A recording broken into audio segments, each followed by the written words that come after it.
Um, dois, três e... Eita! Bom dia, boa tarde, boa noite, todo mundo que tá aí acompanhando. Esse som vocês conhecem, vocês reconhecem, a cervejinha sendo brindada. E é o tema de hoje, né? Eu sou Ali Rosa. Eu sou o Ulisses. Bom dia, boa tarde, boa noite, eu sou o Marcelo. E hoje a gente tá aí pra falar então de coisa boa, vamos falar de cerveja. Quem não sabe, o Ulisses, meu maninho aí, é mestre cervejeiro, sabido. E hoje a gente tá com um super convidado aí, o Marcelo, que também é mestre cervejeiro. E hoje eu tô aqui como um admirador, consumidor. E é isso aí. Então, vamos começar.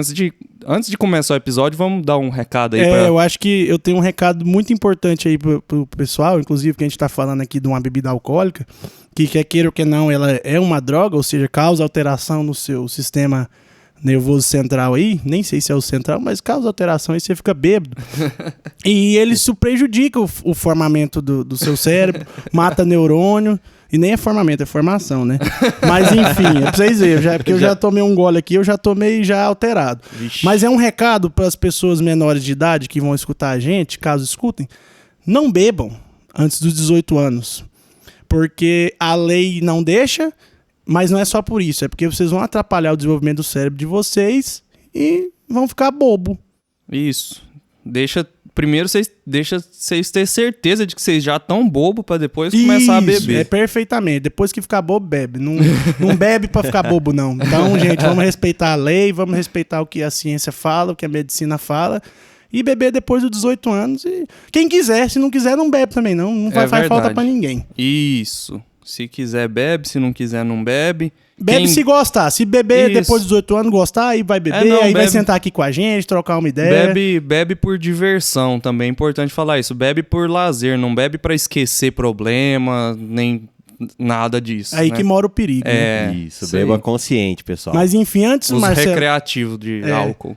Marcelo, quer divulgar algum Instagram seu aí, uma rede social, falar algum recado inicial antes do Alisson começar a conduzir nós aqui pra gente responder as principais perguntas aí que o pessoal tem dúvidas sobre cerveja e esse mundo, que é um mundo em expansão no Brasil, né, hoje em dia. Sim, com certeza. Então, recado não? Divulgar o Instagram? Não, tá de boa. Então vai, Alisson, vamos começar.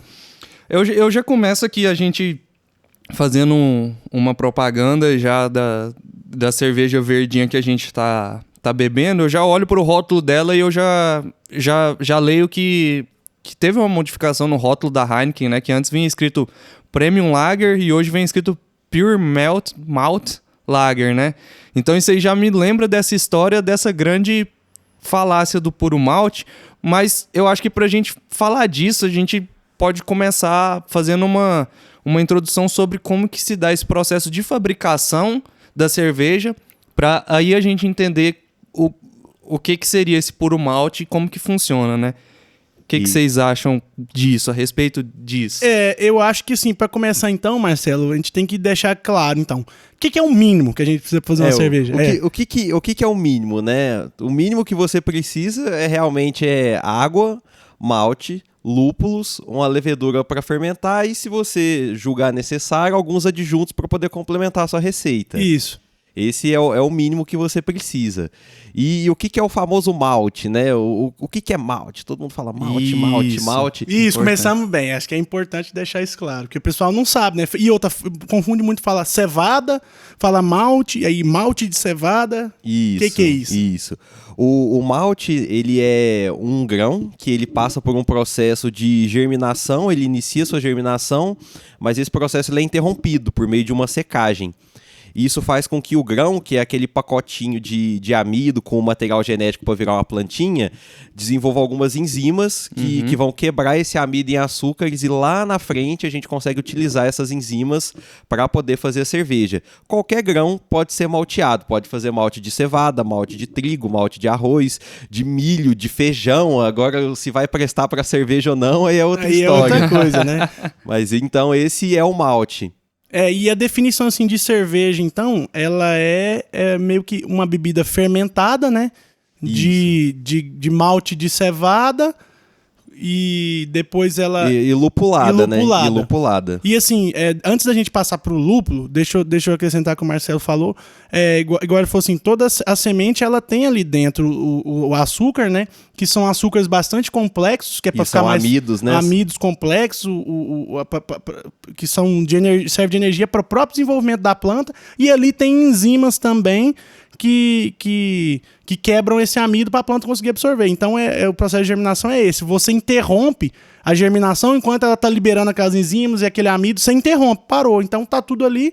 Depois você consegue fazer aquilo, pôr aquilo na panela, água, né? Na panela, né? Virar um caldão doce, que é isso que eu gosto de chamar. É engraçado isso, né? Porque a gente fala do malte, do grão, dos açúcares, e a pessoa pode pensar, nossa, mas a cerveja não é doce, né? Como que tem esses açúcares? E realmente, quando você tira aquele mosto ali, que você ferve o malte, aquele caldo é doce mesmo. Pra quem já teve a oportunidade de experimentar o caldo, o primeiro caldo que você faz, quando você tá extraindo o açúcar daquele grão, um caldo super doce. É um caldo doce, é um xaropão. Um xaropão mesmo, é uma água com açúcar. Se você beber, é aquilo lá com um saborzinho de grão, né? Então, para que serve esse açúcar?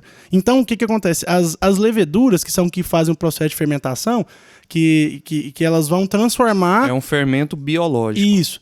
Inclusive é interessante falar, né? Fala aquilo que você comentou comparando as leveduras com os cachorros. Eu gosto dessa comparação. Isso, né? Que muita gente, às vezes, quando vai começar a fazer cerveja, vê lá o nome da levedura, né? Saccharomyces cerevisiae, e aí vê, assim, o pacotinho de fermento de pão, quando vai comprar o fermento biológico, e falam, nossa, é o mesmo? A resposta é sim e não. O mesmo ser vivo, né? Um fungo unicelular, a Saccharomyces, porém são, podemos dizer, raças diferentes, né? As leveduras próprias de cerveja, essas comerciais que você vê no mercado, American Lager, American Ale, English Ale, elas são cepas selecionadas dessas leveduras que têm características muito específicas, e o fermento de pão é qualquer um. Então é como se fosse os cães de raça, né? E o fermento de pão é uma seleção artificial ali dentro da própria espécie. Elas são isoladas, né? Tanto que, assim, por exemplo, tem levedura no ambiente. No ambiente. Então, isso historicamente, durante uma fabricação lá, antigamente o cara não colocava levedura na cerveja. Ele deixava o tanque lá aberto e fermentava. E aí o cara falou, essa cerveja ficou com tal gosto.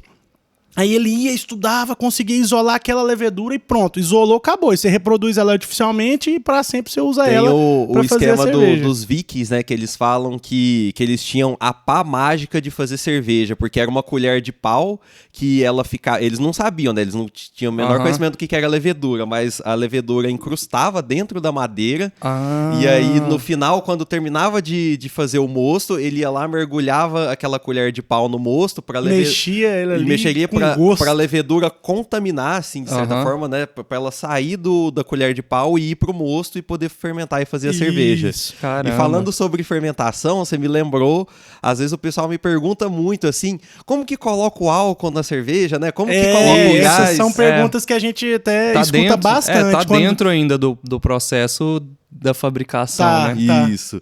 Que então o Ulisses já até adiantou, né?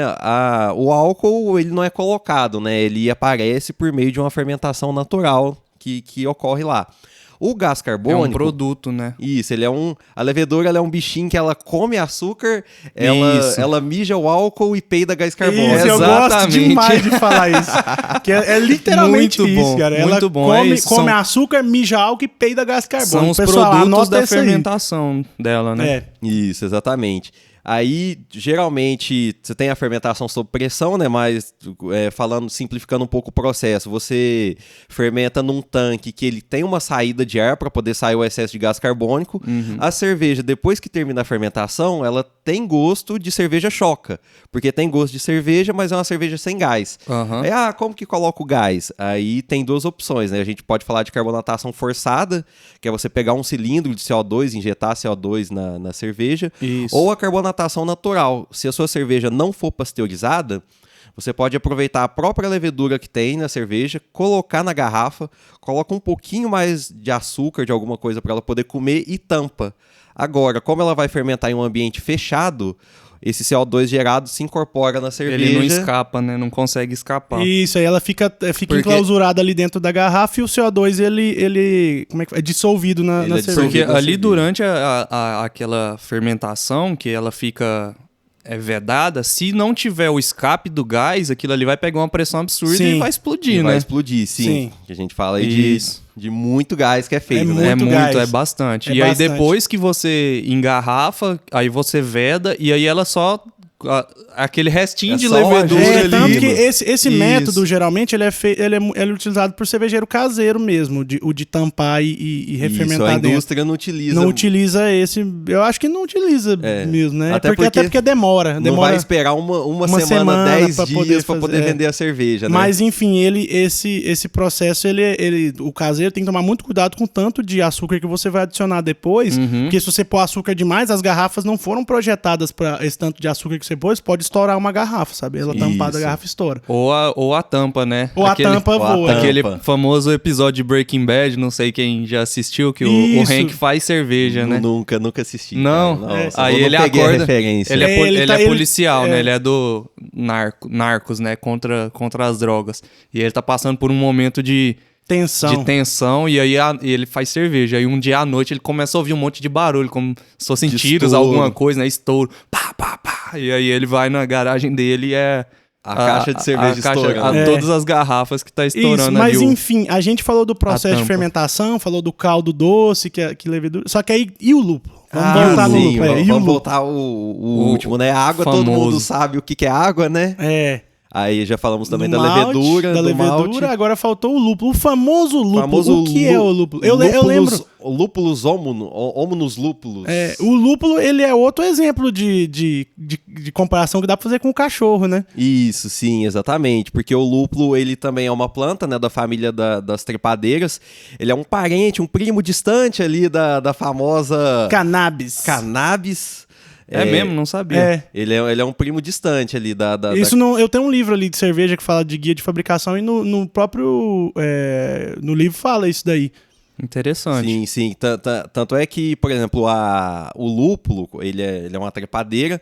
Quando ele vai dar as flores dele, ele dá os buds. Que é aí que vem o nome de uma cerveja famosa também, que é concorrente dessa aqui, né? Dessa verdinha, a Budweiser. E você sabia que tem a Budweiser original lá da República Tcheca, né?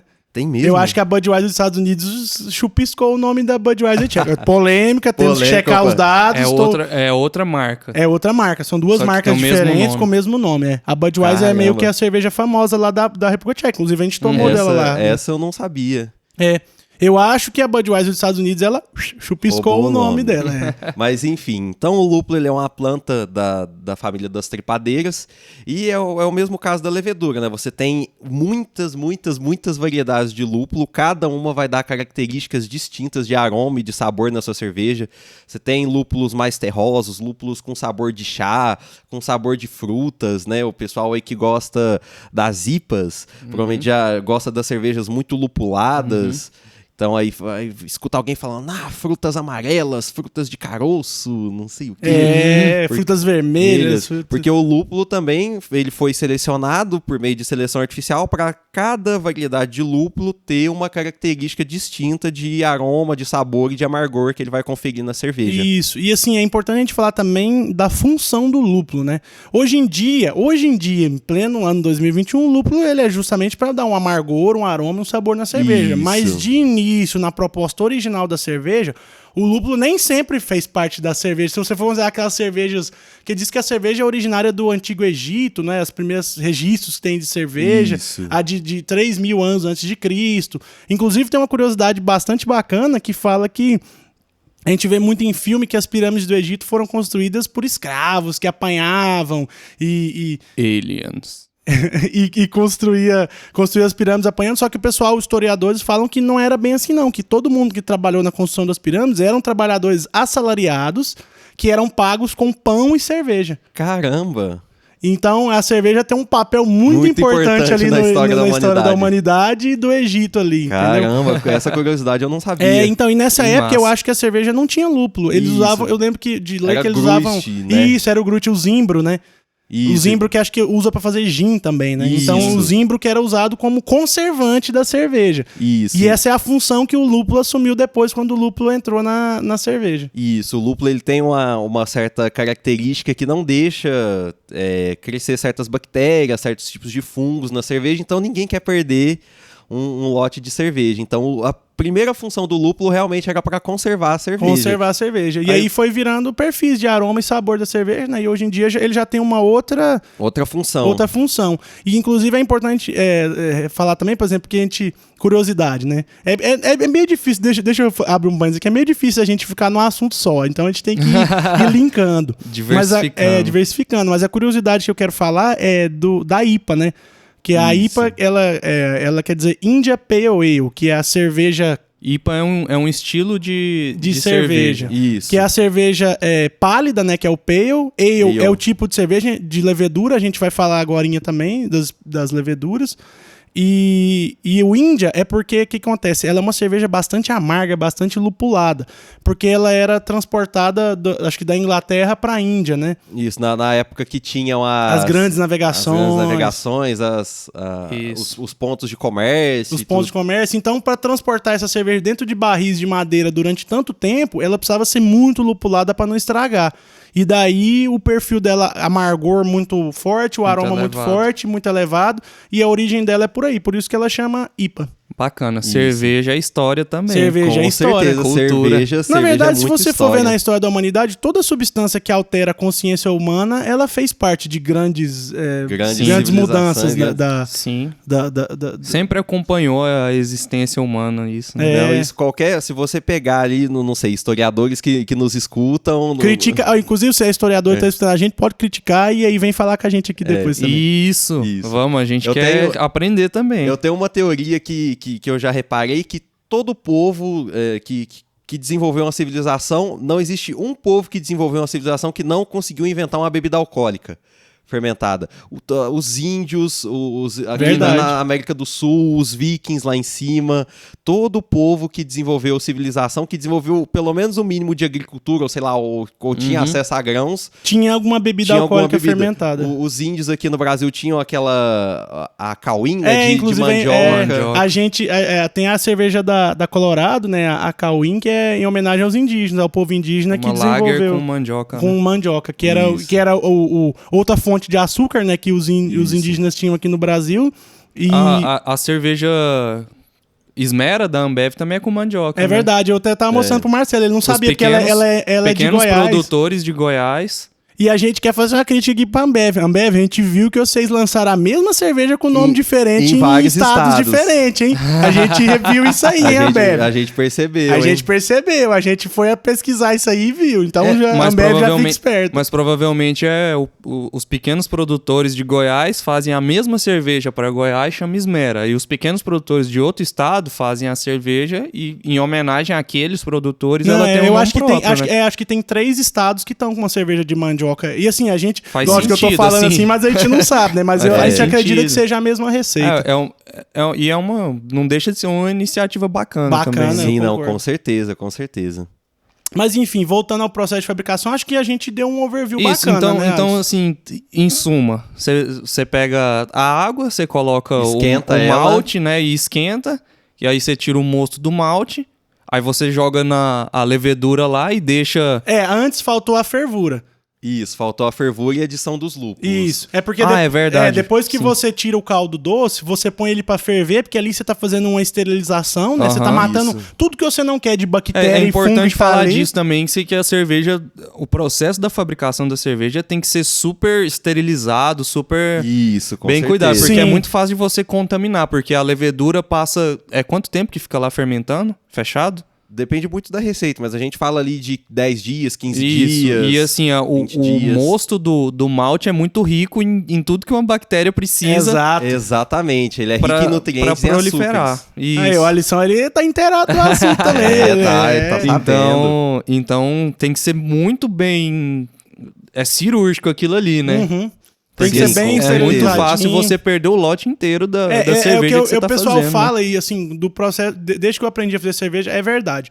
No começo, mais. Você tem que ser neurótico com a sua sanitização da sua cerveja. Quanto mais neurótico você for, melhor. Melhor. É álcool Depois, com pra o tempo, lá. você vai sabendo o que você tem que tomar mais atenção e tal, mas no início, eu, por exemplo, eu já fiz várias levas de cerveja, eu acho que eu já fiz assim, mais de 20 e poucas braçagens, e eu acho que nunca tive um problema de contaminação. Então, porque muito por parte que eu era muito neurótico no começo. Sim, muito neurótico. Eu saía atacando ácido peracético, que é tipo um vinagre esterilizante, em tudo, álcool 70, e limpava aquilo tudo e deixava impecável. Um brinco. E não tem erro. Se você fizer isso, você não vai contaminar a sua cerveja. Sim, mas uma das etapas que visa garantir essa sanitização é a fervura. A fervura. E também tem a questão do lúpulo, né? Que o lúpulo, ele só vai amargar a cerveja, por assim dizer, ele vai realmente dar um amargor em determinadas temperaturas mais quentes. Então você adiciona o lúpulo também na fervura. É importante falar assim, a gente tá falando de fervura, no processo anterior à fervura, a hora que você está extraindo o açúcar, você não ferve.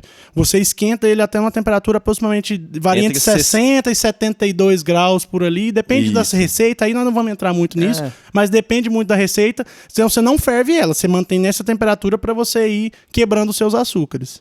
Mas basicamente, então é isso, né? Você vai ali, você tira o moço, você põe o lúpulo, você ferve, você deixa...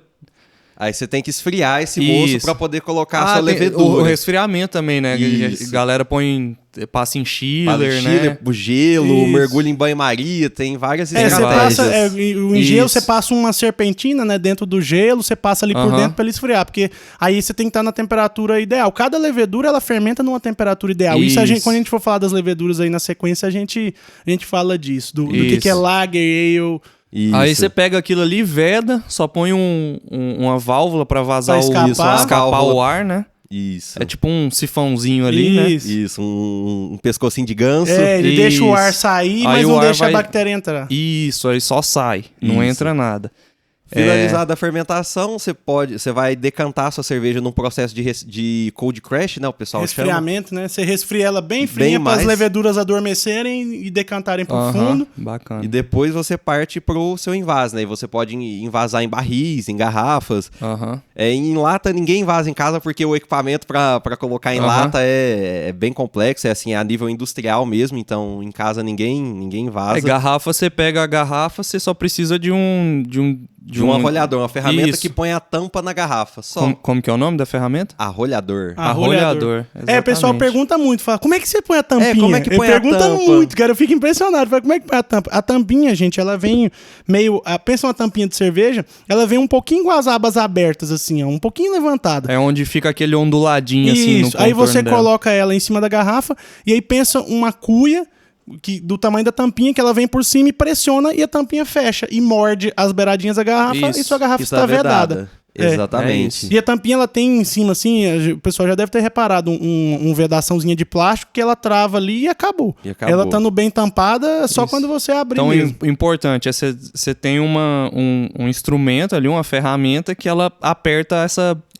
beiradinha da tampinha e fecha ela em volta da garrafa. E assim, a gente tem outros tipos também de fechar. Tem muita cerveja que usa rolha, né? Isso. Então tem vários tipos de fechar, mas vedou, acabou. Pode vedar e deixar tranquilo. Isso. E a gente falou um pouco de embalagem, o pessoal pergunta muito da diferença, né, da cerveja na garrafa e da cerveja na latinha. Isso é importante também. Isso é demais. Essa aqui que a gente tá tomando, por exemplo, aqui, ó, Heineken patrocina nós. Heineken patrocina nós. Isso a garrafa verde, né? Por que a garrafa da Heineken é verde? Aí tem essa história que muita gente fala que é lenda, né? Tipo, igual a gente daqui da região do Triângulo Mineiro e de Goiás tem o mineirinho, o guaranazinho, o povo falava, não, que o mineirinho bom é o da garrafinha verde, tem o da garrafinha marrom. Na verdade era o da garrafa marrom que era o melhor. Você lembra disso? Mas tem fundamento nisso. Então tem essa história, tem muitos mitos ao redor, mas tem muita coisa que realmente é verdade, né? Isso. Vocês aí que são mais sabidos aí. A questão é o seguinte, vamos começar falando o seguinte, antes da gente falar da garrafa verde da Heineken, tem muita gente que tem preconceito com cerveja de lata, né? Isso. Mas pessoal com preconceito com a cerveja de lata, saibam que a cerveja de lata, ela conserva mais do que na garrafa. do que na garrafa. É a cerveja, assim, mais perto do que você compraria se você tomasse direto ali Direto da do fonte. barril, Isso. Porque veda totalmente da luz. Veda totalmente ela da mantém- luz, ela veda totalmente do ar fora. A Do vedação da lata é melhor do que a da garrafa, Do né? jeito que ela sai ali no invase, é praticamente o jeito que você tá consumindo Isso. ela na sua casa depois de 2 semanas. Lembrando ou que mais, né? o alumínio é um metal inerte, né? E assim, além disso, a latinha ainda tem revestida. revestida por dentro. Aham. Isso, então o pessoal que tem preconceito com cerveja de latinha... Vamos não é- acabar com esse preconceito. Vamos acabar né? com esse preconceito. Mas sim, né? O lúpulo, ele tem certas fraquezas. Uma das fraquezas dele é a luz, né? Os raios ultravioleta. Então, se a cerveja, depois de pronta, tiver um contato com raios ultravioleta, esse lúpulo ele vai desmanchar e ele forma outros compostos, né? A cerveja vai ficar com um cheiro muito característico, né? O pessoal que entende chama de skunk, né? Uhum. Que- É o que- cheiro de gambá. É o cheiro de gambá. E esse, meus É o amigos, cheiro é o da cheiro da Heineken, vamos Heineken. dizer, né? É o E- cheiro da Heineken de long neck. Isso. Isso se dá por causa da garrafa verde, porque aquela garrafa marrom que a gente conhece, que a gente fala âmbar, né, que é a cor dela, ela deixa passar menos Menos luz. luz. E a Isso. garrafa da Heineken, por ser verde, ou garrafas brancas também, né? Isso. Ela deixa passar uma... Brancas não, transparentes, né? É. Ela deixa passar a luz e a luz reage com o lúpulo e gera esse arominha que a gente gosta tanto na Heineken, porque eu, particularmente, Heineken, eu prefiro muito mais a garrafa na do que a de garrafa, lata, né? E, Mas, e é a Heineken e outras cervejas A também Stella da Artois, garrafa. a Stella Artois também tem esse mesmo da cheiro, se garrafa você reparar. verde são essas das garrafas claras são as cervejas que dá mais diferença quando você toma a da lata e a da garrafa. Quem né? estiver escutando pode fazer uma experiência que é bacana, eu já fiz. Sim. Você compra uma Heineken lata e 2 Heineken garrafa verde. Aí uma você deixa ela no sol ali uns 20 minutos, pode deixar no sol mesmo. E aí depois você gela ela e compara as 3. eu no caso, quando eu fiz, eu não deixei ela no sol mesmo não, pra não esquentar, mas eu peguei a minha, a de garrafa, eu deixei num lugar que tomava uma luz do sol indireta, né? Aham. Eu deixei ela o dia todo num lugar que toma uma luz do sol indireta, você vai perceber muita diferença. Ela sai um cheirão quando você abre ela. Sim, e esse aroma, assim, ele é considerado, de certa forma, um defeito em determinados Sim. estilos, né? A gente vai É. falar das escolas cervejeiras mais na frente também, né? Mas é, de certa forma, um defeito. Mas, particularmente, acho que eu não conheço ninguém que acha ruim o cheiro de skunk da Sim. Heineken. Isso, mas é o estilo, ele encaixa bem no estilo. Então, assim, só pra deixar bem claro, a cerveja que sai pra ser envasada, a de garrafa e a de lata, é a mesma. É a mesma. É a mesma. Só que aí a de garrafa, por às vezes receber indiretamente essa luz, ela desenvolve esse aroma. Esse que aroma, dá a exato. característica, porque é praticamente, vamos dizer assim, a marca registrada da Heineken, entre aspas, né? É esse aroma. Esse aroma. E assim, isso é importante, você falou também, que se fala assim, a cerveja sai a mesma. E aqui tem uma pergunta que o pessoal fala também bastante, o pessoal briga quando escuta, quando sabe a verdade absoluta, Sim. que é... O Marcelo vai falar pra gente, qual que é a diferença de cerveja e chopp? Rapaz, nenhuma. Não existe diferença de cerveja e de chopp, né? Isso é coisa de brasileiro. Assim, pra falar que não tem, né? Mas por que o chopp vende no barril e a cerveja no mercado, na garrafa e tal? O brasileiro convencionou-se que a cerveja ela é pasteurizada e vendida em lata e garrafa. E o chopp, ele é não pasteurizado e vai vender num barril para ser servido numa máquina de chopeira.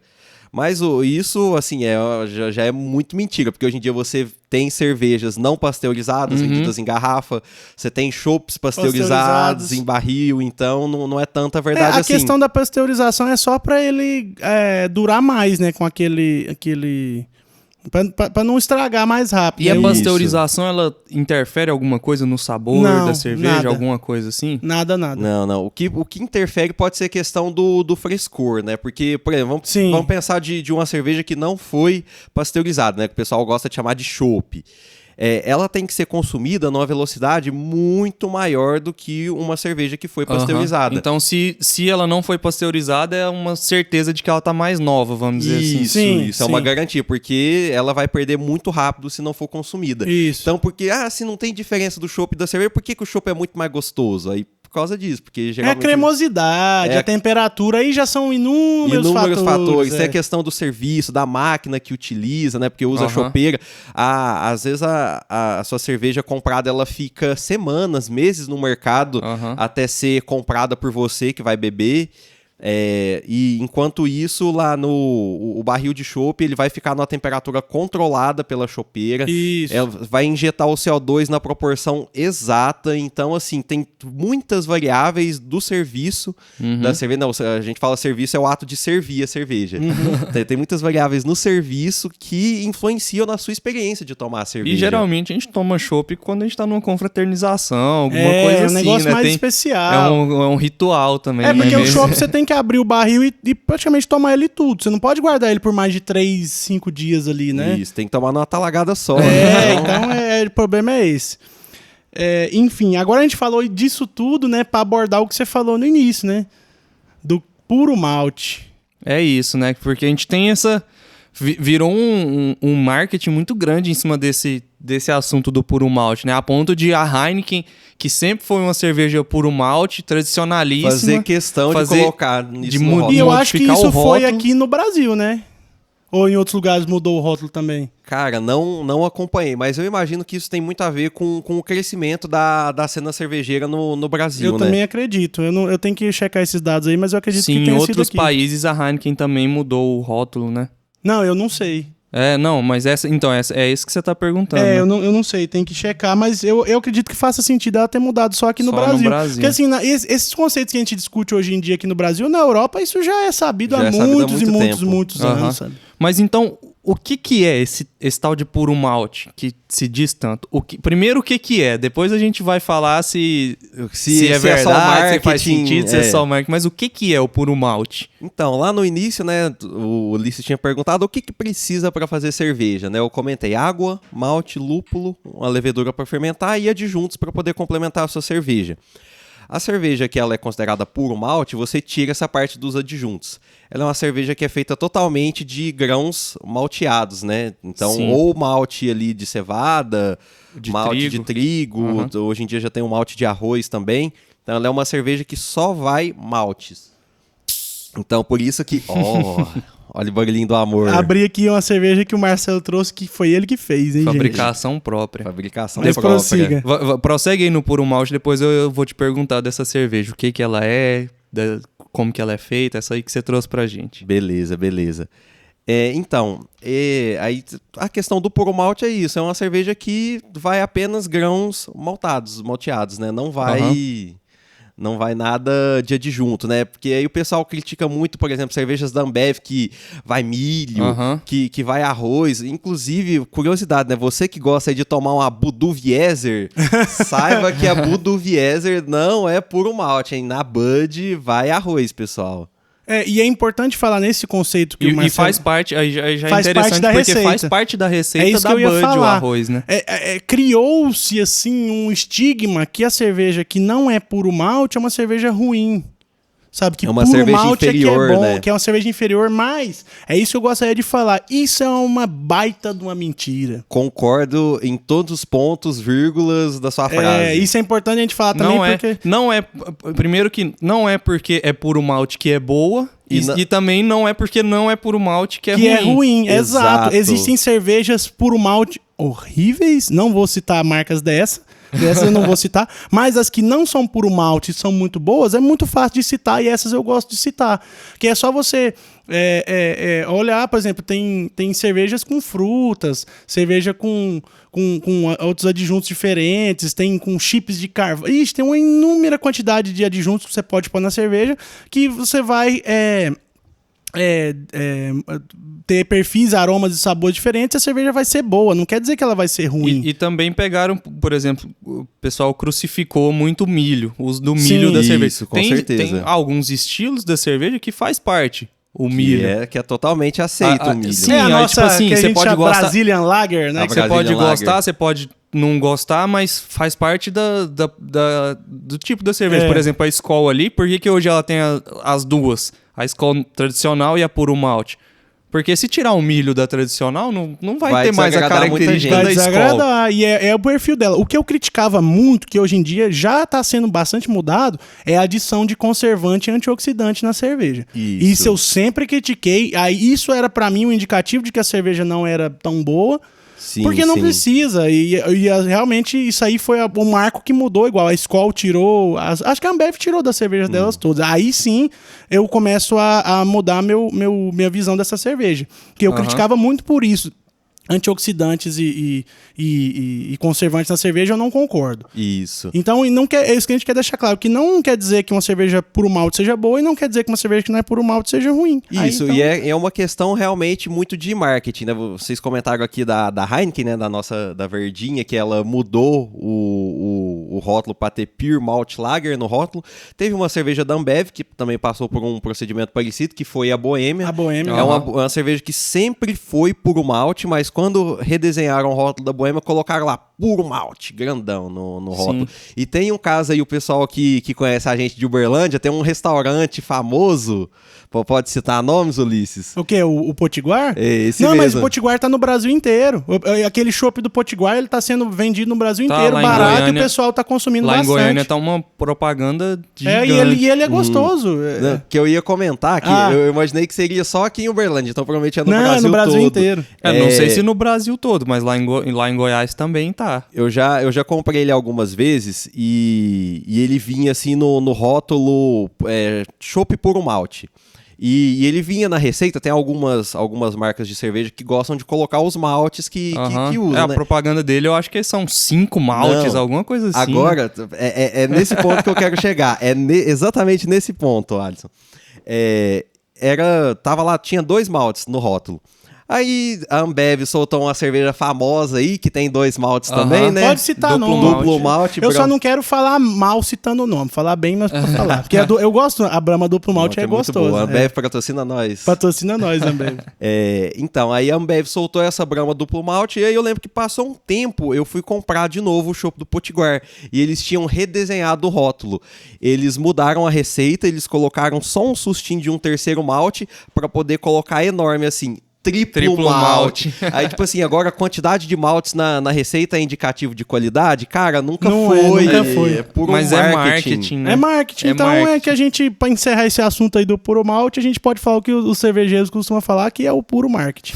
E falando nesse assunto do puro malte, só um adendo que me vem à memória aí, porque tem o malte que é o que vem do grão, aí tem um malte, um mosto, né? Um caldo. Como que é? Não tem isso? O que você fala? Assim, o malte que você usa. Tem um malte que vem um malte, aí tem um extrato de malte. Sim. Sim. O extrato de malte é assim... É você tirar aquele açúcar do malte e fazer um xaropão grosso. No caso do extrato em pó, né? Ele é como se você... tem um em pó também, eu tô pensando naquele líquido. No líquido. O em pó é como se você tirasse toda a água do... Você fez aquele processo de mostura e você tirou toda a água, então só sobrou um açúcar com o sabor do malte e os nutrientes do malte. Então ele é um açúcar amarelinho assim. É o açúcar, né? E o líquido é um meladão. Você tira a água, mas não tira toda a água. Mas isso não interfere na qualidade do produto final? Cara, não, mas assim, é porque aí depende do como você vai fazer a fabricação. É porque quando você vai usar um extrato, você tem menos em caseiro, né? Eu já usei extrato de malte líquido para fazer receita. Você não tem controle da cor que você vai deixar sua cerveja. Isso, fica mais cravada a questão da... É mais fixo, então você não consegue ter muita margem para você mexer ali dentro. Mas, e outra coisa também importante falar, que o milho, quando falar a Ambev usa milho, em sua grande parte, acho que a Ambev ela usa a high maltose, né? Isso, que é um xaropão de milho. Não é um milho grão, não vai jogar um milho grão. Eles não pegam o milho de latinha, abrem uma latinha daquele milho quero, assim, joga dentro da panela. Não. Nem usa o grão seco, não. É um xaropão grosso, um caldão, um meladão de milho e mistura lá na cerveja de boa. E ele já passou por todo um processo ali de gelatinização dos amidos e tal, pra poder realmente dar a melhor experiência de que é secar a cerveja, né? Que é poder conferir uma cerveja mais crispy, o pessoal fala, né? E o que, assim, uma dúvida que me vem em mente quando a gente fala disso é o que eu trouxe esse assunto porque, assim, o que separa a cerveja que é comercial, para cerveja que é uma cerveja, entre aspas, vamos dizer assim, especial, né? Que às vezes é uma cerveja já industrial, mas eles têm essa classificação, cerveja especial, e tem a cerveja feita em casa, mais caseirona. Isso, né? isso. O pessoal pergunta muito, né? Cerveja artesanal, cerveja especial, cerveja de massa, né? Cerveja de mercado. Isso. Cara, o que eu considero assim como uma cerveja especial, né? É qualquer cerveja que você vai no mercado assim que não seja uma lager, que não seja uma pilsen, porque esse é o estilo mais popular, mais vendido do mundo, então tem muitas marcas, tem muita briga, muita competição, todo mundo faz a mesma receita no final de contas, então assim, a cerveja é a mesma. Agora você vai tomar, às vezes, um estilo, uma receita de cerveja que fuja desse padrão. Eu quero tomar uma stout hoje, né? Eu quero tomar... Se bem que até a stout também é um pouco de massa, né? Que já tem muitas. Tem, a stout é a cerveja preta, né? É, a cerveja preta. Mas, hoje eu quero tomar uma APA, uma IPA, uma Witbier. Aí já é uma coisa muito mais selecionada, mais difícil. Isso é uma cerveja especial, mas não necessariamente é uma cerveja artesanal. Por exemplo... Eu gosto desse assunto. O pessoal fala muito de, por exemplo, a cerveja artesanal da Colorado, por exemplo. Colorado de Ribeirão Preto, né, pra quem não conhece.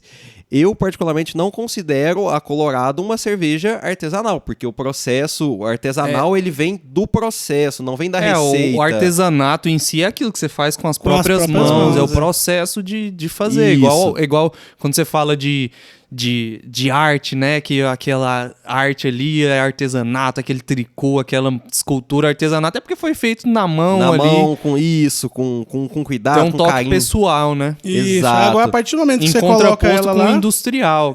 Você tá que é aquele fazendo processo de fabricação plantas, em massa e tudo mais. Em plantas e fábricas grandes, aí já não é artesanal. Já não é artesanal. Mas é no máximo uma cerveja especial, porque foge do padrão do mercado. Que a gente conhece. Que são essas cervejas leves e tal. Isso, é uma cerveja especial, mas falar que é artesanal aí já... Entendi. Já não considero, né? Essa é a minha opinião, né? Opiniões polêmicas. Polêmicas, né? E também isso já me chama um pouquinho a atenção para um assunto de, por exemplo, cerveja cigana. Que o rapazinho que vai lá e faz uma... Às vezes ele faz todo um processo artesanal para ele criar a receita dele, só que ele pega a receita e leva para uma fábrica. E aí, é artesanal? É só especial? É industrial? Como que fica essa história, né? É porque esse conceito não existe tem pra que definição, você classificar isso, sabe? Isso aí também vem do marketing. Vem do marketing também, porque ele fez todo o processo ali. Por exemplo, eu tenho várias receitas já fechadas. Eu poderia muito bem levar ali aqui numa cervejaria aqui de Uberlândia e falar, quanto vocês cobram pra você me entregar 1.000 litros da minha cerveja engarrafada e pronta pra eu vender? Eles vão falar, nós te cobramos tanto. Eu passo a receita pra eles, eles fazem e eu posso vender minha cerveja comercial. Isso hoje em dia tem muita gente que faz. Mas aí é só um quesito, a receita é a mesma, a diferença é que eu não vou pôr minha mão nela, ela não é artesanal mais. Mas e aquele controle de qualidade, vamos dizer assim? Que a cervejaria tem, com certeza ela tem. Sim, é diferente. Isso. Você consegue assim, ter um padrão melhor, porque... Quando a gente fala de artesanato, a gente sabe que cada produto é único. Isso, sim, cada um sai às vezes você faz a receita igualzinho, mas... Por ser um processo artesanal, dá uma diferença. Mas as variações tendem a ser muito poucas. Então, mas essa variação, às vezes, é o que dá o charme do artesanal, que dá o diferencial. É o que dá o diferencial. Mas é porque é muito difícil você ter uma cerveja realmente artesanal vendida, cara. Tem que ser igual... tipo assim, igual, por exemplo, vou citar de exemplo a Santa Dica lá de Perinópolis. Eles têm a fábricazinha lá, que eu diria que é artesanal, que é uma fábricazinha pequena e tal. Mas como eles começaram a expandir, não tem como. Ou você vai gastar, consegue manter, né? Ou você vai investir uma grana pesada para você ter uma fábrica própria, sabe? E aí já não é artesanal mais, é um processo industrial, ou você vai pagar alguém para fazer para você. Sim. Que aí também já não é artesanal mais, mas a cerveja ela tem que manter um padrão de qualidade. Sim. Porque não tem como você aumentar para grande escala e manter o processo artesanal. Isso. São duas coisas que vão de contra, de contra com a outra, né? Eu como músico, assim, eu já faço uma analogia a grandes marcas de instrumento, por exemplo, vamos dizer a Fender. A Fender tem a linha top de linha dela, que eles mantêm esse processo, entre aspas, mais artesanal, de um controle de qualidade, que o luthier pega o o instrumento ali depois que ele tá pronto e faz todas as retificações e correções. Aí a primeira linha, que é a Fender, e a segunda linha, que é a Squier, que é um processo industrializado, que tem a mesma qualidade de produção, só que o resultado não passa por tanto aquele padrão de qualidade assim, tão fino. Mas não significa que não seja uma coisa de qualidade, né? Por exemplo, o Marcelo sabe, por exemplo, você vai fazer uma cerveja, aí você fala assim, putz, eu vou abaixar a temperatura dela na sexta-feira. Aí sexta-feira você esquece, você abaixa no sábado. Não vai dar muita diferença, mas já é uma coisa diferente da sua receita original, entendeu? Isso não acontece no processo industrial. Então, pode ser que isso dê uma alteraçãozinha no sabor, muito imperceptível, mas a qualidade se mantém. Isso, com certeza, com certeza. E eu queria falar também, puxar o gancho pra gente tentar ser breve pra explicar das leveduras, né? Ah, sim. As leveduras, é importante o pessoal saber, porque o pessoal compra cerveja e vê lá, Pale Ale, o Ale, A-L-E. Ale, né? Ale, o V-Lager, né? O V-Lager. Ou o pessoal, talvez o pessoal que já beba cerveja compra Lambic. Lambic, né? A Lambic. O que é exatamente isso? São as leveduras? Posso ir direto ao ponto, Pode. né? A gente comentou mais cedo, né, da Saccharomyces cerevisiae, mas ela não é a única, né? A gente tem a Saccharomyces cerevisiae e a Pastroianus. Isso é a levedura, né? Essa é a espécie da levedura, a espécie do fungo. O que acontece? Lá no passado, quando se fazia cerveja, o pessoal não sabia o que era nem levedura direito, né? Mas a levedura que eles usavam era a cerevisiae, que é uma levedura, o pessoal chama de alta fermentação. Ela fermenta em cima do tanque e ela decanta para baixo. Isso é importante falar, né? Porque isso pra mim foi um erro de tradução, né? Pra língua portuguesa. Isso. Porque, tipo assim, você fala alta fermentação, né? Porque é top fermentation. Só que de assim, topo, é porque é no cima. topo. É que é em cima, a fermentação ocorre em cima. Alta fermentação, parece que ela fermenta muito, né? Eu como leigo, a impressão que eu fico é tipo assim, então ela fermenta mais, né? Não, e a não outra é isso. é baixa fermentação. Você pensa, nossa, é pouco fermentada? Não, é porque ela fermenta, a levedura se situa embaixo do tanque. Isso, ela fermenta embaixo do tanque. Mas enfim, então quando o pessoal fazia cerveja no passado, era só com levedura a Saccharomyces cerevisiae. Eles não sabiam o que era, mas na verdade não era nem a levedura isolada, né? Era um blend ali de leveduras. E essa levedura é o que o pessoal chama de ale. A gente está falando aí de uma época histórica que não existia nem geladeira. Então, quando se fazia cerveja, você tinha que fazer no tempo. Você cavava um subsolo, alguma coisa assim mais fresca, ou aproveitava o próprio clima da sua região. Inverno, dependendo da época. O próprio inverno da sua região para poder fazer a cerveja, porque a gente está falando de uma época que não existia geladeira. Essa levedura fazia as famosas ales, né? Então, ela virou a levedura ale, que é uma levedura como a gente já falou, né, do erro de tradução, a alta fermentação. Mas não é porque ela fermenta muito, é porque ela fermenta no topo do seu fermentador. Olha só.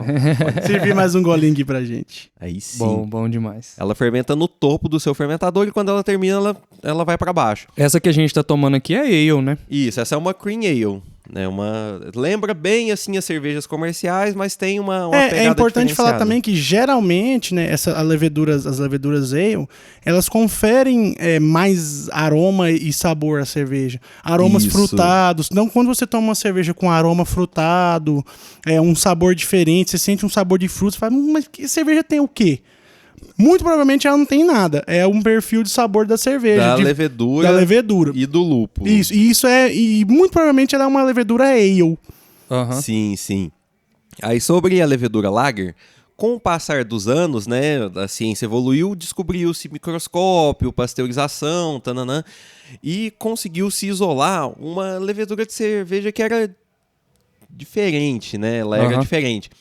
E essa levedura, o pessoal foi testando ela e percebeu que ela dava um perfil muito mais neutro, muito mais limpo para a cerveja.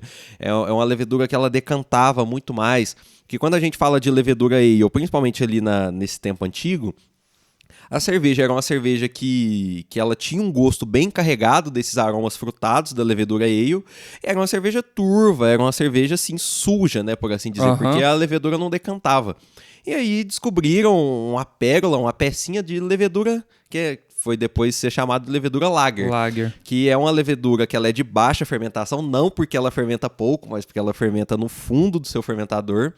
E ela dá um perfil muito mais neutro para a cerveja, carrega bem menos aromas frutados e ela decanta muito mais. Então ela deixa a cerveja muito mais límpida, muito mais até bonita no copo. É agradável ao olhar, né? Agradável ao olhar. E isso foi o que fez o estilo Lager estourar e ganhar o mundo. E também porque nessa época já começou a ter controle da temperatura, né? Isso. Porque a cerveja Lager, ela é uma temperatura que ela tem que fermentar em temperaturas mais baixas, né? Isso, ela precisa de uma temperatura mais amena para ser fermentada.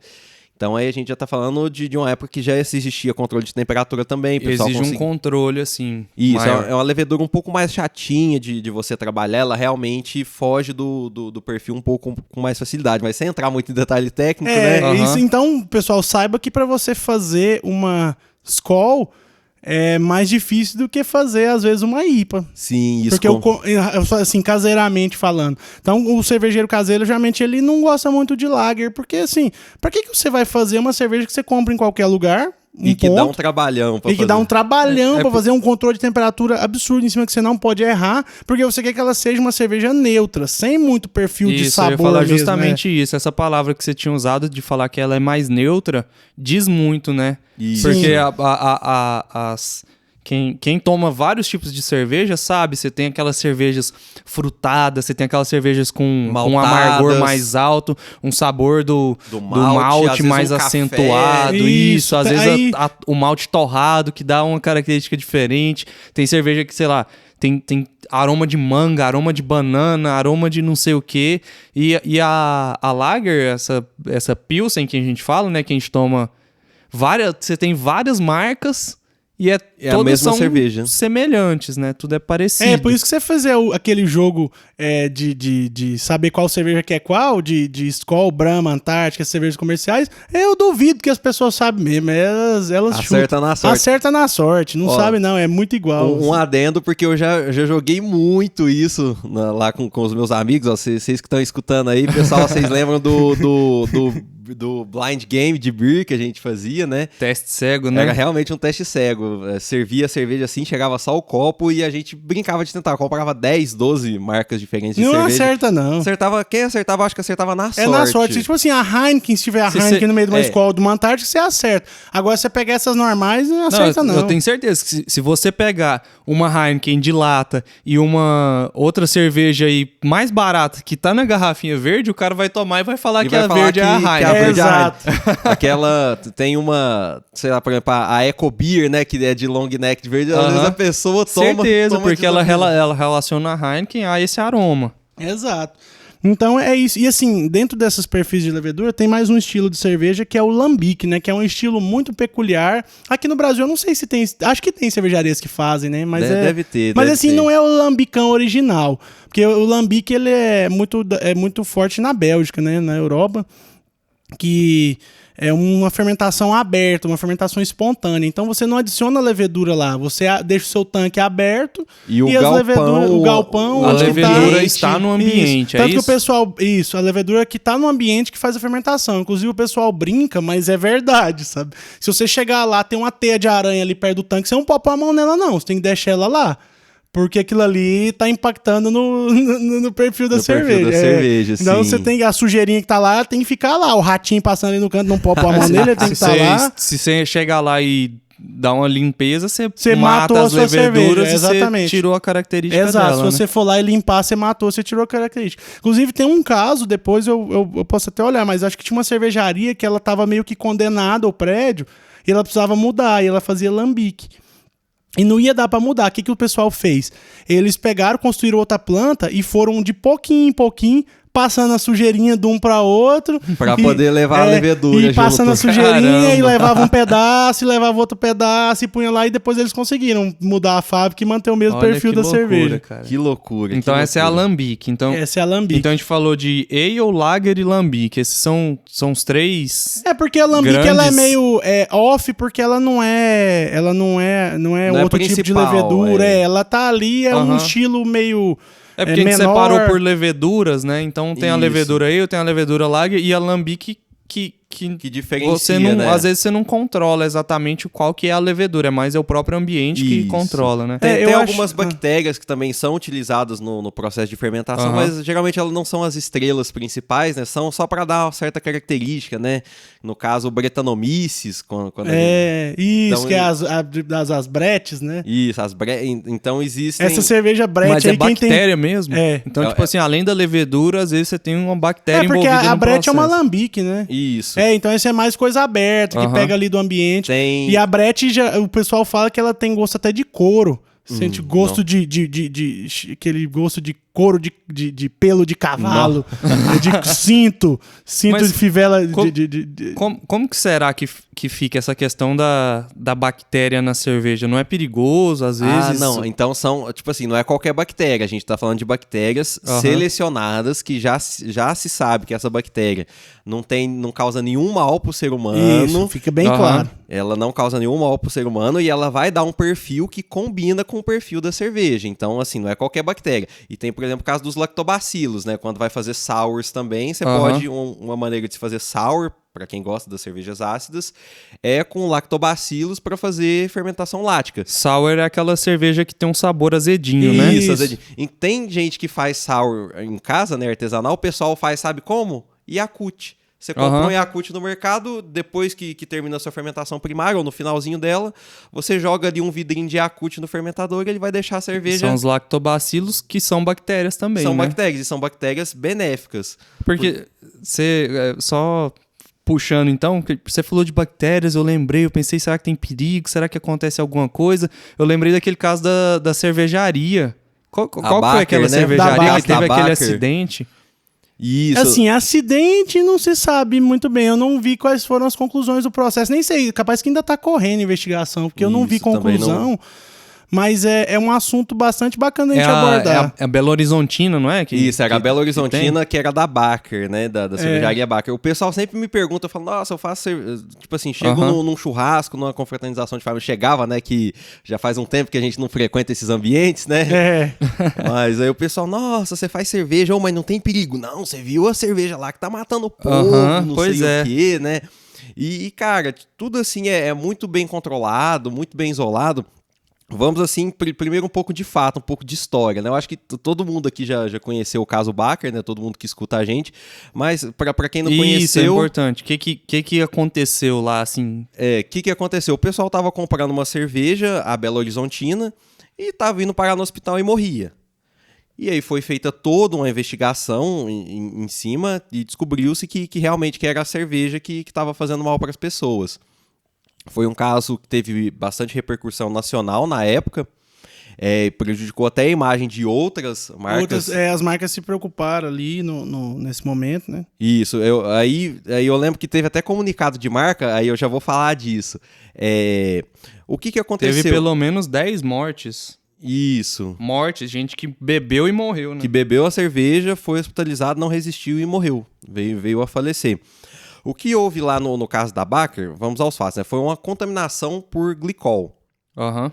O que acontece? A gente que faz cerveja em casa, trabalha ali com poucos litros. Eu não conheço ninguém que faz cerveja em casa mesmo que trabalha com mais de 100 litros. Uhum. Então você consegue comprar um freezer, uma geladeira, pegar um fermentador, você coloca dentro do seu freezer da sua geladeira com um termostato programado Aham. e a fermentação acontece lá nesse ambiente controlado. Então Agora é a dentro da geladeira. Isso. Agora a gente fala de uma cervejaria grande, assim, né? Uma planta.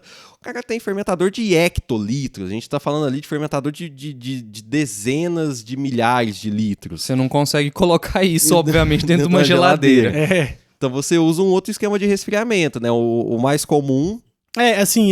Parênteses, mesmo se você conseguisse colocar dentro de uma geladeira, é uma quantidade de energia absurda que você precisaria para resfriar aquilo. Então tem outras maneiras melhores de você se resfriar aquilo. Isso, excelente. Aí uma das maneiras que a indústria utiliza é uma serpentina, que você tem o tanque, passa uma serpentina em volta, e por fora dessa serpentina coloca uma manta, né, uma proteção térmica, tipo uma garrafa de café gigante, né, para não o calor que tá dentro não sair para fora e o calor de fora não atrapalhar lá dentro. Aham. E dentro dessa serpentina você passa um líquido muito gelado. Aí geralmente você não passa água, porque a água ela congelaria a 0 graus. 0 grau. E aí você quer passar um líquido que provavelmente está abaixo disso. Isso, então você ou passa uma mistura ou você passa um líquido próprio, né? Eu não sei se no caso da Baker era o glicol puro ou se era diluído, essa informação eu não tenho. Mas o pessoal às vezes faz uma mistura ali que, por exemplo, por que a vodka não congela no seu congelador? Porque a vodka tem tanto álcool, né, etanol, que ele não deixa a vodka congelar. E é o mesmo princípio da cervejaria. Coloca-se ali um glicol, um etanol, alguma coisa na água para que ela não congele. Eles resfriam essa água muito abaixo da temperatura de congelamento do que se fosse só água e passa na serpentina. Circulando ali. Circulando. É assim que se faz o resfriamento. O que ocorreu na Baker foi que tinha microfuros nessa serpentina, assim, deixando bem claro, a serpentina ela é totalmente isolada do tanque, ela não encosta, ela nem encosta na cerveja. Mesmo se ela estiver furada, não passa para o tanque? Isso, teria que pingar para fora, né? E o que houve foi que tinha furos que a serpentina ela conseguia ter acesso dentro do tanque. Então, o líquido que corria dentro da serpentina vazava para dentro do tanque. E isso foi o que causou a contaminação por glicol na cerveja. O glicol é extremamente tóxico para o ser humano. E teve toda essa tragédia, né, que infelizmente aconteceu. Então, e assim, analisando o caso, a minha conclusão agora, eu não sou investigador, mas eu sou da linha de raciocínio que isso foi causado foi um ser humano que foi lá e causou esse... Qual que é a chance, vamos dizer assim, porque pelo que você falou, seriam 2 barreiras, né? Você está dentro da serpentina e da serpentina... onde tanque. ela tá, ainda tem que passar pro tanque, né? Isso. É como se tinha que ocorrer 2 erros graves para esse desastre acontecer, vamos dizer assim. Isso, exatamente. A gente não quer julgar, mas a princípio sendo investigador, o que parece ser é que parece uma sabotagem. Mas então essa investigação ainda tá em andamento, ainda não tem nenhuma certeza sobre o que ocorreu. Na verdade, eu não sei, eu não vi conclusão dela. Eu acho que, sim, é um caso que quando sair a conclusão e sair, acho que vai ser bem notificado. Eu não vi nada ainda, posso até pesquisar. Ainda, realmente, eu também não tô tão por dentro. E eu tinha comentado do comunicado das marcas, eu lembro que teve marca que falou que, tipo assim, o nosso processo não usa glicol, sabe? O pessoal ficou bateu muito nessa técnica. O nosso processo não usa glicol, porque realmente foi uma tragédia o que aconteceu. Foi demais. É lamentável, mas é bom que tá, assim, bom, né? Vamos de tudo se tirar alguma coisa, um aprendizado. A fiscalização do mapa, sobre o tipo de líquido que você pode usar como anticongelante na cerveja, tudo isso mudou depois do caso Baker. Então, tirar de um desastre uma lição e aprender a controlar o processo e evitar que esse tipo de coisa volte a acontecer. Porque, assim... o que já rolou não tem como você desfazer, né? Então, pelo mas menos foi que um seja caso que aprendizado. impactou muito Porque, tipo assim, eu acho que deu uma segurada, porque foi numa época que tava um boom da cervejaria, das cervejas especiais, artesanais, estava muito forte no Brasil, deu uma quebrada nisso, mas assim, é importante que fique a lição, sabe? Sim, é isso, que tem que ficar o aprendizado, né? Sim. É isso aí. E aí, pra gente encerrar esse papo de hoje, tem mais alguma coisa que vocês acham relevante falar? Porque o Ulisses falou em algum momento aí da escola cervejeira, né? Belga, alemã.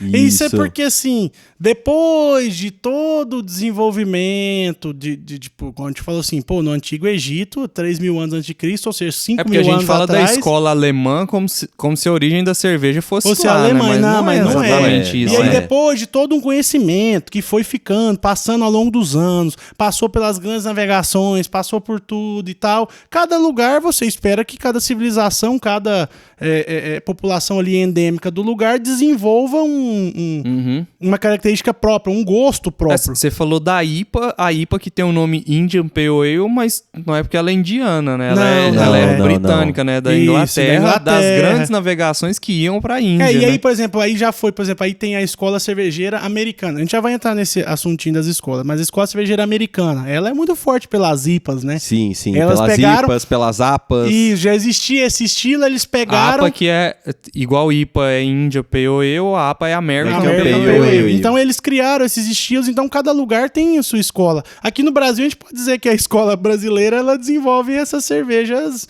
a que a gente chama de Brazilian Lager, que é a escola Brahma Antártica, que são as cervejas...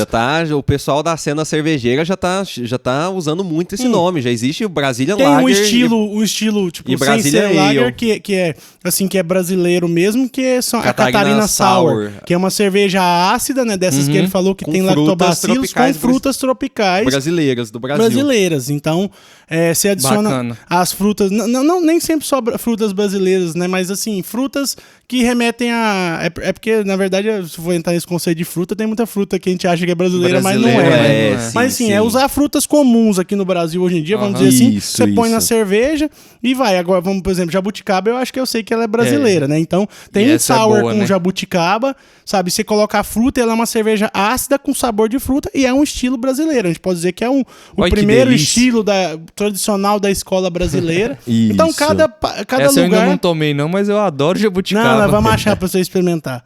Mas assim, cada lugar desenvolve um perfil de aroma e sabor próprio que agrada mais a população e vai desenvolvendo. Aí vamos, por exemplo, as grandes escolas cervejeiras que a gente pode citar no mundo. Eu consigo citar a escola alemã, A inglesa, a belga e a americana. E assim, por exemplo, aí tem a escola tcheca também, porque a República Tcheca é muito forte. forte, Mas sim. a escola tcheca e a alemã são meio que uma coisa só, sabe? Tem algumas literaturas, inclusive, consideram a escola tcheca dentro da escola alemã. A escola alemã, Então... E me traz uma lembrança, assim, na cabeça de que a gente falou do debate do puro malte, né?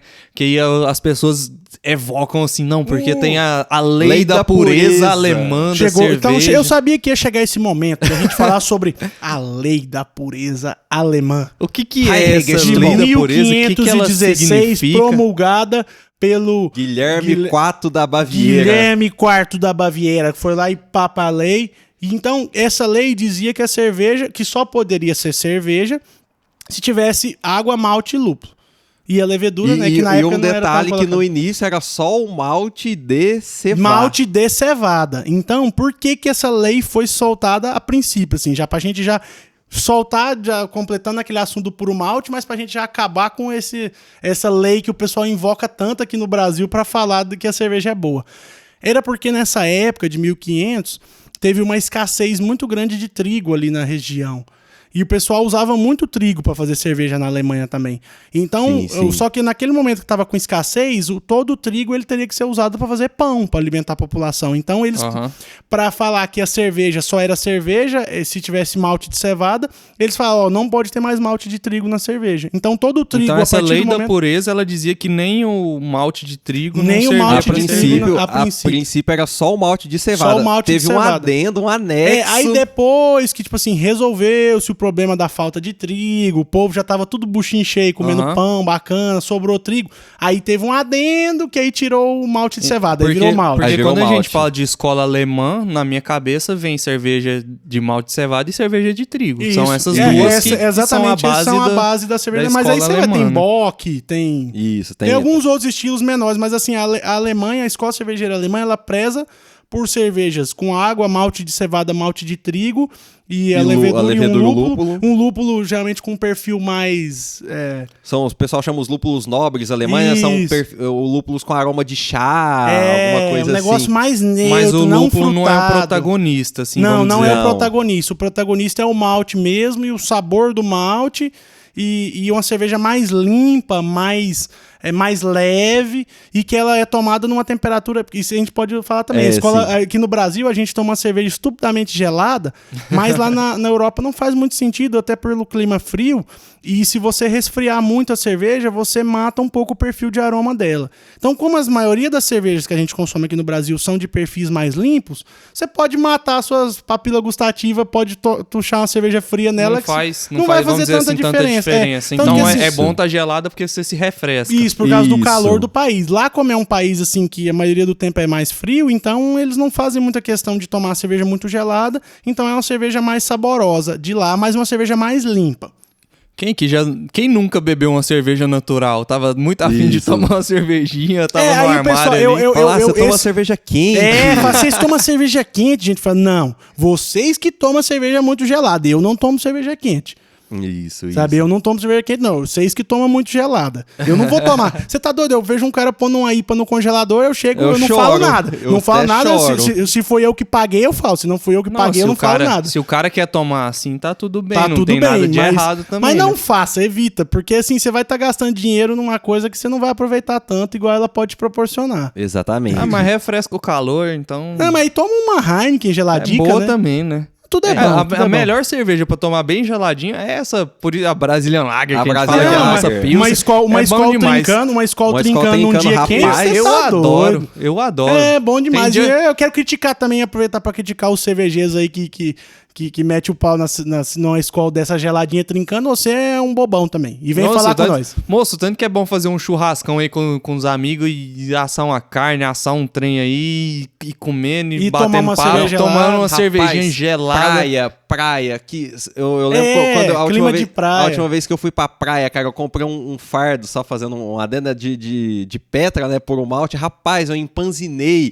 Cara, se eu tivesse tomado Skol, era muito melhor, porque é uma cerveja mais leve, não tinha empanzina. Exato. Mas enfim, voltando um pouco na questão vamos voltar das escolas, né? Estamos falando da escola alemã. Mas a gente pode considerar que isso é uma escola brasileira de mas cerveja? É isso que eu acredito que sim. É isso que a gente pode... É porque não tem um conceito muito formado. Então, inclusive, tipo assim, tem um estilo que ele é conhecido como originalmente brasileiro, que é o que a gente falou da Catarina Sour, mas acho que pode ser considerado, sim, esse costume de tomar cerveja muito gelada e cervejas mais leves, e praia, churrasco, é a escola brasileira. Bom, a escola, eu gosto da escola brasileira. Acabamos de criar aqui a escola brasileira de cerveja, é isso. Tem uma escola também que, assim, não é tão relevante, apesar de que tá fazendo um certo sucesso agora, né? Uma escola relativamente nova, que seria a escola neozelandesa, né? Da Nova Zelândia, que tem a NEIPA, né? A New England IPA.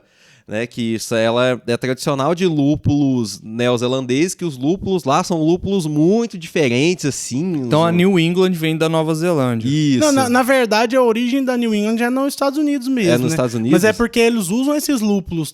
O lúpulo que vem da Nova Zelândia. Isso. A New England IPA, aí vamos falar da a escola americana, ela é meio que rachada, né?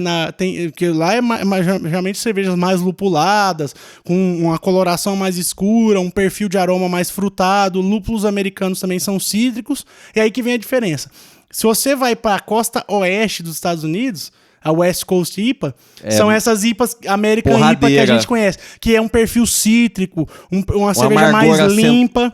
E um amargor. Um amargor acentuado, aquela coisa assim. E essas são as West Coast IPAs. Se você vai para East Coast IPA, que é a IPA da costa leste, vem para New England IPA, que é ali da região de Vermont ali que surgiu. E isso tem a ver até com um pouco da questão histórica, né? Que eu comentei de uma época que não se existia geladeira. A costa oeste dos Estados Unidos é uma região que é um pouco mais quente, um pouco mais fria, não mais lembro. Quente. É mais quente. Então eles lupulavam mais a cerveja para conseguir disfarçar qualquer coisa que a temperatura desse problema. E aí você vai essas New England IPA, que são da região da costa leste, elas são IPAs mais turvas, que da West Coast geralmente são mais limpas, com umas leveduras que elas têm um processo, eu não vou entrar tão a fundo, mas um processo diferente que a levedura interage com o lúpulo, né?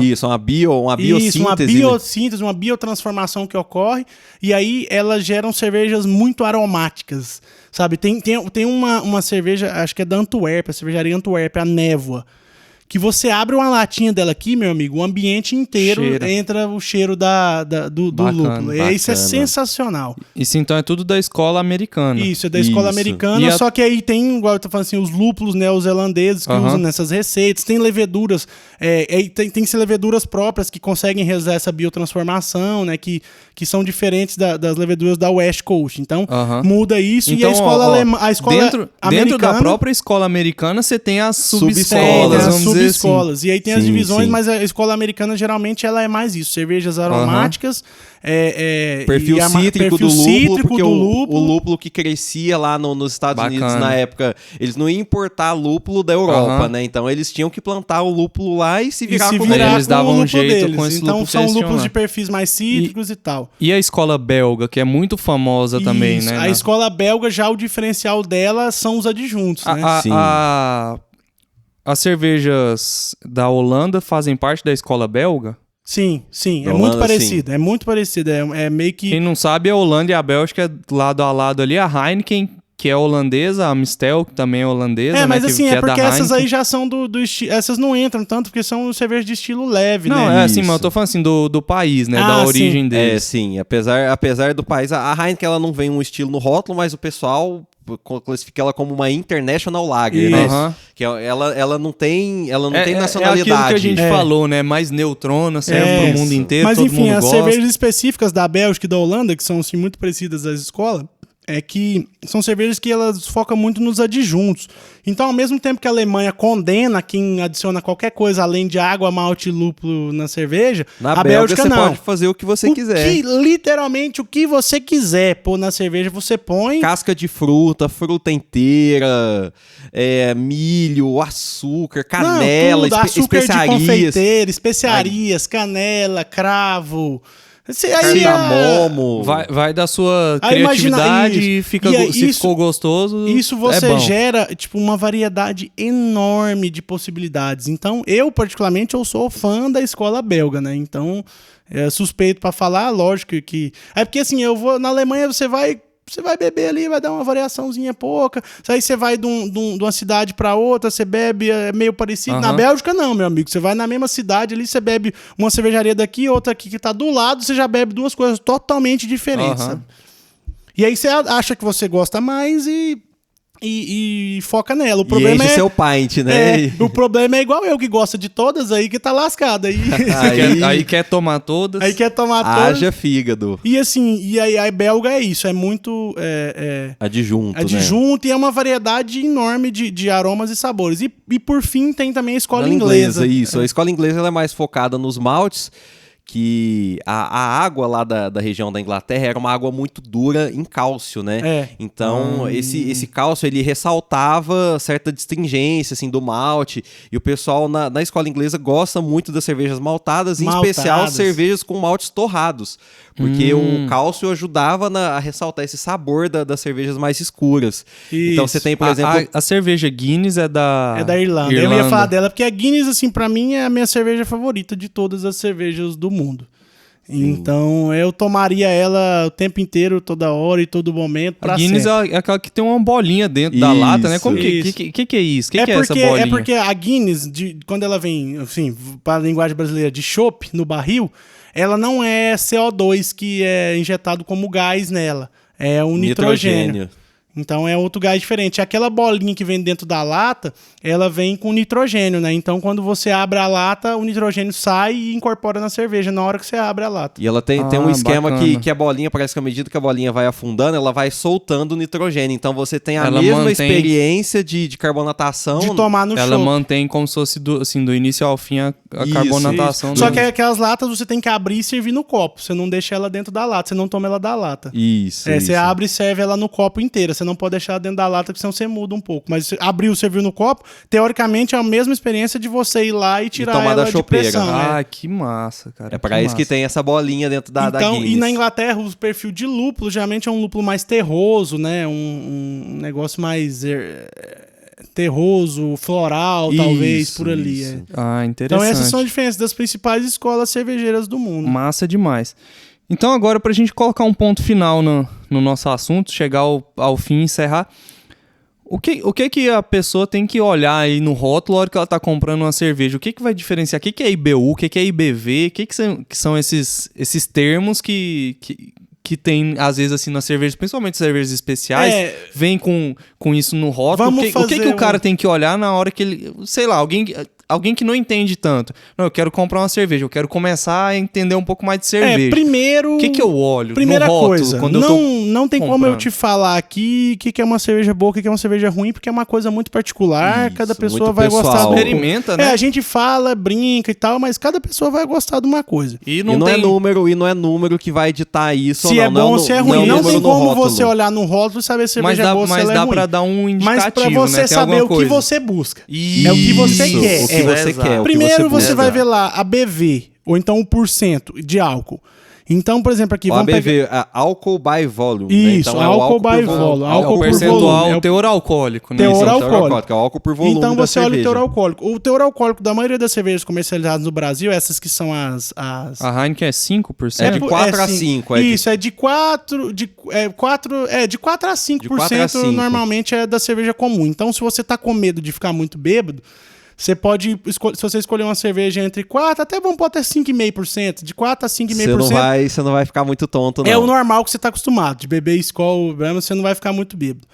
Então, se tem cerveja... Mas aí vai variando. Igual IPAs, geralmente são cervejas que elas têm um pouco a mais de álcool. É importante a gente falar outra coisa também, que o pessoal confunde, pra gente conseguir explicar isso aqui pra gente encerrar. O corpo da cerveja. Quando fala isso, é uma cerveja muito encorpada. O corpo da cerveja é um negócio que confunde muitas pessoas. Mas o corpo tem a ver com a viscosidade da cerveja. É tipo, é igual, assim, viscosidade é você comparar uma água com um óleo. O óleo ele é mais viscoso que a água. Então ele é mais, assim, duro, entre aspas. Então, se você bebe uma cerveja, você sente uma cerveja mais grossa, é uma cerveja mais encorpada. Uma cerveja mais leve, mais líquida, mais aguada, mais né? aguada, é uma cerveja mais leve. Então, o corpo é isso. Então, o álcool não tem muito impacto nisso daí, não. Isso tem impacto na quantidade de açúcar que sobra na cerveja. Porque a levedura não quebra todo o açúcar da cerveja.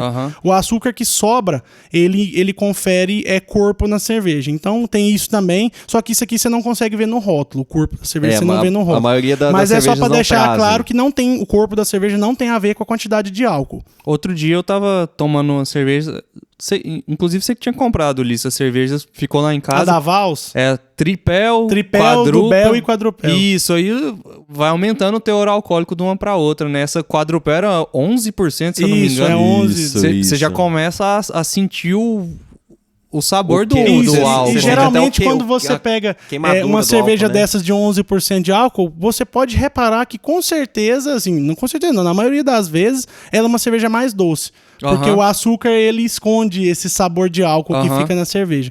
Então, primeiro, falamos do ABV, né? Agora, o IBU... O IBU, né? O IBU é a International Bitterness Unit, né? Unidade Internacional de Amargor.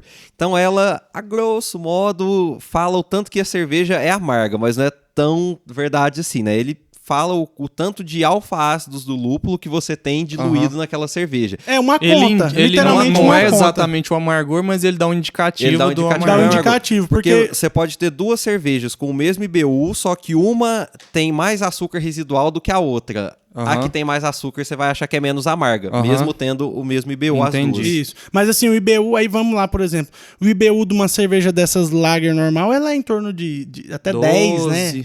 Porque a Heineken, acho que até uns 12, a Heineken eu vi uma vez que parece que era 20 e poucos. Essas de comercial, aí a gente tá falando de 10, 12. 10, 12 e tal. E uma IPA a partir de uns 50, 60, ela já é uma IPA. Por exemplo, Weiss costuma... Essas Weiss tradicional costumam ser abaixo 8. de 10, né? 9, 10 no máximo. Aí o pessoal fala... Eu lembro da minha... Quando eu era mais jovem, comecei a beber, o pessoal, nossa, a Heineken é muito amarga. Muito amarga, mas porque, né? Se você olhar assim em termos relativos... Se você compara a Heineken com a cervejinha tradicional, a Brahma, a Skol, a Heineken realmente é mais amargo. É o dobro do amargor. Mas aí quando você compara com uma IPA, por exemplo, tem 40... Já não tem nada 50, de amargo 60, na Heineken. 70... Não, tem a que eu sei que tem... E outra coisa, esse IBU, ele é perceptível até um certo nível, né? Tem um certo nível que a língua não percebe mais. Igual tem a 1000 IBU, né, 1000 IBU? Ela é da Invicta, lá de Ribeirão Preto. Se você fizer a conta dela, ela dá 1000 IBU. Caramba. Só que sua língua acho que só percebe até 100, até 100 e pouco. Acima disso é a mesma coisa, sabe? Então... Entendendo então, a gente tá falando que essa cerveja Skol que a gente toma é 10, 11, 12 de IBU, né? E essa deu 1000. uma cerveja de 1000. Mas tem a sua língua não chega Que nisso. mais? E aí acaba sendo um perfil mais sensorial mais próprio de cada pessoa. Então cada pessoa vai ter uma IBU, preferência. não que seja o amargor, mas É o ele indicativo. dita, É o indicativo do É um amargor. indicativo de amargor. Se você vê lá 60 IBU, você sabe que ela é bastante amarga. Isso. É tipo isso. O que mais que tem de... Tem tem a a cor cor, também, né? GSRM, EBC ou SRM, né? É a cor. Aí isso vai da quantidade... O malte que você coloca na cerveja, ele pode ser torrado, defumado, ele muda de cor. Então, dependendo do que você colocar, você consegue uma cor diferente. E essa cor tá... o indicativo de cor é o mesmo indicativo da turbidez, assim, da cerveja ou não? Não. Isso aí tem a ver com a filtragem. Mas assim, voltando para aquele assunto da cor, ela quanto maior o número, mais escura a cerveja é. E ela varia tipo de um amarelo bem pálido, bem claro, quase um branco, até um preto total, igual uma Guinness. Até o preto escuridão total. Preto mesmo. escuridão tipo, total, que não é você põe ela na luz, café pode forte. passar a luz que você não vai ver. É isso. E acho que são esses três características. Os que vêm no rótulo Os que da vêm no cerveja. rótulo A da gente cerveja. poderia falar de OG e FG, mas isso já é mais pra quem Não, faz. já é mais né? avançado. Então, o importante é o seguinte, olha, às vezes você dá um indicativo, porque você não vai falar pro cara que tá começando a beber agora, fala, não, você toma essa IPA aqui que tem BU 60, o cara vai estranhar, vai... Eu lembro então, a primeira vez que eu bebi IPA, eu não gostei de jeito nenhum. Começa talvez com algumas cervejas mais leves, né? Toma uma de trigo, uma Witbier, que é bem levinha, gostosinha. Vai começando a perceber as diferenças, das nuances, assim, no sabor. Vai com calma, né? Isso, sim. Um passo de cada vez. Isso. É isso, pessoal. E assim... Experimentem, pessoal. Vai bebendo, vê o que você gosta mais. Não aceita crítica dos outros. Xinga quem criticar você. Você bebe cerveja do jeito que você quiser, quente, fria, num copo de plástico, copo de vidro. Você bebe do jeito que você quiser. Então, isso. É isso. E assim, ficou tem muita coisa sobre esse assunto. Acho que mais pra frente a gente pode gravar outro episódio pra falar de estilos. Esse é o episódio mais longo do Casa Aberta Podcast, por enquanto, é esse. Vai né? gravar, falar sobre estilos, dá muita margem pra falar. E mais pra frente acho que a gente pode voltar aqui com o Marcelo pra gente conversar mais. Bom demais. E acabou nossa cerveja aqui, né? Na próxima vez a gente pode comprar um pouquinho a mais e dá pra ir longe. É verdade, Marcelo. Então, pra finalizar, o que é essa cerveja que você trouxe pra gente? Essa que a gente cerveja... tomou que tava tão boa. Ó, já soltei um spoiler, né, do estilo. É uma Cream Ale. Sim. E é uma cerveja que vai malte, vai milho, água, lúpulo e a levedura, né? Malte, o famoso malte Pilsen. Depois falar dos maltes, pode ser outra. Isso aí na próxima nós vamos falar Mas disso. é o malte Pilsen, Caramunique 1, um floco de milho, lúpulo Columbus, um lúpulo tradicional americano, e levedura American Ale, né? O S05 aí, Fermentes, patrocina a gente, por favor. Uma delícia. Muito bom, muito e é obrigado. Isso, ela, na verdade, é uma Parabéns. cerveja limpa, uma ale, o pessoal chama de fake pilsen, né? É fake lager, né? Fake lager, que ela é uma cerveja ale mais limpa e é gostosa e tá boa. E Muito desceu, bom, parabéns. Combinou bem aqui, apesar de estar um pouco frio, né? Agora já deu uma esquentada aqui, então ela desceu bem. Desceu bem, delícia. É isso, pessoal. Então Espero que vocês tenham gostado aí do episódio dessa semana. Se tiver alguma dúvida, pode mandar pra gente aí no Instagram. E vamos isso. dando sequência no nosso projeto. Obrigado, Marcelo. Valeu. Muito obrigado, pessoal, pela oportunidade aí, pela cerveja. E uma boa semana aí pra todas que estiverem nos escutando, pessoal. Valeu! O papo foi bom demais. Bom demais. Tchau, Valeu, obrigado. gente. Tchau, Falou. até a próxima.